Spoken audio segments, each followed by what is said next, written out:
I'm going to be doing the manual muscle test for hip medial rotation.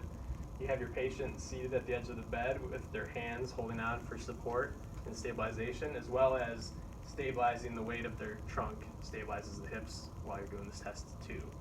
So you're going to start by putting a towel underneath of his distal thigh there, and the motion we're going to have him do is bringing the foot laterally, which is going to internally rotate the hip.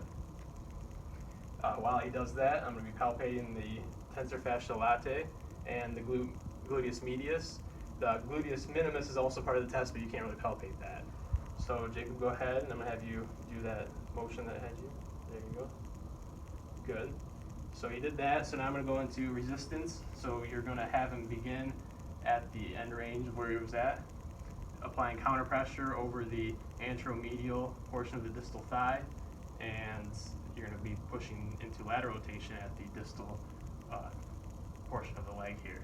So don't let me push it from this position, Jacob. Good, so you get a 5. If you couldn't do that, we put him in gravity eliminated position, so that's supine. And he's going to lay there.